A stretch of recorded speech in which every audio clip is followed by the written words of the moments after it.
So, straightforward question. Do you want to be the next Conservative leader? Well, yes, I will be joining the contest to be the next Conservative leader and Prime Minister to broaden the race. As you mentioned, there is a wide range of candidates out there, but there's a very narrow set of views on Brexit being discussed. And over the last few weeks, I have watched on discussing with colleagues in frustration that while there's a broad sweep of opinion in the country on how we move forward at this critical time, that is not being reflected in the contest at the moment. So articulate the position that you are taking in all of this. We know that you're an advocate for a people's vote. Well, what we've got to remember is where we are is we face a very stark and unwelcome choice. It is either no deal or revoke via a second referendum, possibly. But what most of the candidates are offering is to offer no deal and a fudge on Theresa May's deal, which has been heavily defeated. Now, Parliament is deadlocked. We all know that. We want to move forward, and we want to be able to bring the country together. And so that is why I think a final say on the Brexit deal is the way to achieve that. And for the Conservative Party, I think that what we need to be doing is to be putting the country first. What makes us successful is when we put the country first and we are pragmatic. And I will be the only candidate in the race offering this option, which is supported by the vast majority of people in the public, in order to take us forward. But let's be honest about this, and you know, I say this with respect and with gratitude that you've come on the programme to announce your candidacy. The Conservatives are never going to elect a people's vote campaigner, are they? Well, as I said, we face a stark and unwelcome choice. We've already had 2 extensions of Article 50. We've lost our 4th Prime Minister on the European issue. There have been 36 ministerial resignations. And I think as I go through the campaign and explain to people what the nature of the choice we face is, they would actually realise that if we want to govern in the interests of the country, this is an option that we have to consider seriously. I mean, you've been explicit about where you believe things have gone wrong. I mean, you've spoken about the level of expectation raised in the British public, haven't you? Well, as you know, I resigned my ministerial job. I didn't want to be an ex-minister at this time of my career because when I looked at Theresa May's deal, which, by the way, is the best deal on offer, I don't think there's another deal out there, but the stark reality about it is that we were giving up our voice, our vote and our veto in return for best endeavours, which is why I resigned to oppose it. Now, the danger with where we are now, going to your question, is if we go through a contest and we don't honestly and robustly debate the options in front of us, but fudge it, we will get to October, ask for another extension, and that would stoke disillusion even further. But let's be clear. I mean, whilst you may well represent a strand of opinion in the general public at large, I mean, there is a question about whether anyone within the Conservative Party will listen to you. 66% believe the UK should leave the European Union without a deal, which you would oppose. 84% oppose a second referendum when it's May's deal versus Remain. 80% oppose a second referendum with 3 options. I mean, are you entirely sure that this is the party that you want to lead? I mean, the Conservative Party, when it's at its election winning best, is pragmatic and it's sensible. Now, when I say that we should have a referendum, I would have a referendum in which there is no deal on the ballot paper, that there is Theresa May's deal, and there is a Remain option. Now, this would mean that everybody has their option on the ballot paper. A referendum doesn't automatically mean that the result of the 2016 referendum is overturned. The country could still say loudly again, and now that we know the terms of departure and what is negotiable, that it still wants to leave. The fact that we've got to confront is how do we move forward from this impasse?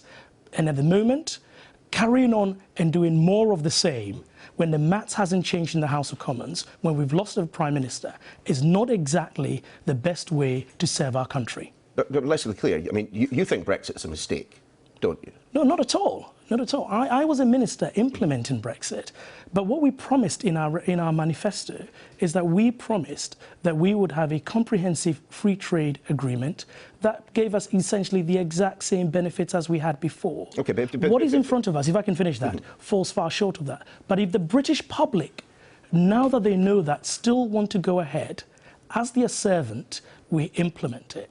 But where we are is that we have a deal that has no majority in Parliament. So when people say they want to deliver Brexit, they just want to get it done, they make it sound like there is some magical Brexit that somehow Theresa May didn't find. But most of the candidates were in her cabinet, they were part of the negotiations, and this is where we've got to. So how would you vote in that three-option referendum that you would like to see? Theresa May's deal, leave with no deal, or remain. How would you vote in that? I would vote remain, and I would vote, but my vote would be one out of the... So you do, I mean, you do think that Brexit, at least under... Yeah, but my vote would be one out of millions of votes, so that's not the important thing. And if I was Prime Minister, I wouldn't actively campaign for that. I think... But isn't the problem with Theresa, hasn't the problem with Theresa May always been that there have been those who have been able to wave around the Remain card at any point that she does something that they disagree with? She's a Remainer, and therefore everything that she did from that point on was tainted with that view. I think what we should remember is, leave or remain, we all care about our country. We all want the best for our country. And the idea that the only people who can serve the country's best interests at this critical time in our history depends on which box they ticked in June 2016, I think is absurd. I care deeply about this country. I want the best for this country. I want the best for my children. But the truth is, the current plan is not working. And it's not what we want. It's not what we like. It is that the current plan is not working. And by the way, no deal will be an abject failure. In the referendum campaign, people were promised a deal. In our manifesto, people were promised a deal. To pursue no deal with all that it entails, without the public having given us consent that that is what they want, I believe will be a failure. When you were last on Ridge on Sunday, I mean, you said the following: in many ways, and this is a reference to your local constituency. I thought you were going to read some of my quotes back to me. Yeah, well, it always happens. It's because they are your words, ultimately. Yeah, sure. In many ways, I'm probably a step in modernisation too far from them. I think some of them, this particular group, have Tory heads and UKIP hearts. That step in modernisation too far that you refer to, that's a comment referring to your ethnicity, isn't it? No, not at all. Actually, one of the key strands of my campaign is going to be rediscovering conservatism. And the reason why I joined the Conservative Party is because the Conservative Party believes in hard work, it believes in aspiration, and believes in giving back. That's what makes me a conservative. And I feel what Brexit has done is somehow it's overridden some of these principles that over centuries has made us the most successful political party in the world, not just in this country. Now, when I said a step in modernisation too far, I think it is very easy to assume that when you're talking about some of these ideas in the context of Brexit, that is not really where the party is. But I think that what I'm offering is true conservatism, and true conservatism that has been electorally successful because it's always served the country well. It just strikes me that given the problems that you've had with your constituency association on a number of occasions, that actually, you know, a better party for you might well be the Liberal Democrats. Well, it's interesting you should say that. During the course of my political life, I've been mistaken for a Labour MP. Someone would say now, as you say, the Liberal Democrats, but I'm a dyed-in-the-wool Conservative. I think what that tells you is that I'm an asset to the Conservative Party because I can reach parts that maybe others can't reach. Now, you're not going to tell me who you would vote for if you don't make it past the first round, but I suspect you might tell me who you wouldn't vote for. Boris Johnson, I can't see you throwing your support behind him at any point. Look, there is a wide range of candidates. We've never had this before. We don't know who's going to make it to the final two.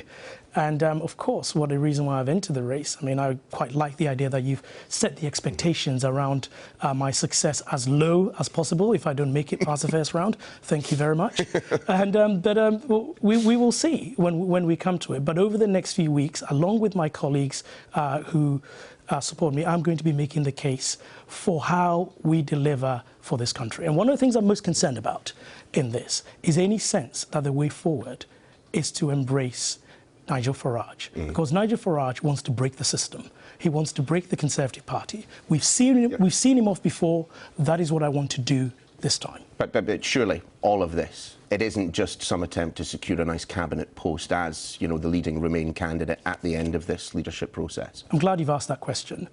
As I said, I resigned my ministerial job. I've made sacrifices for what I believe. and I am not positioning for a cabinet job. For example... Would you turn it down if Dominic Raab, Boris Johnson offered? Let's stay away from the people because we don't know who's going to be there. But what I would say is I would find it very difficult to serve in a Conservative cabinet that was pursuing a no-deal Brexit.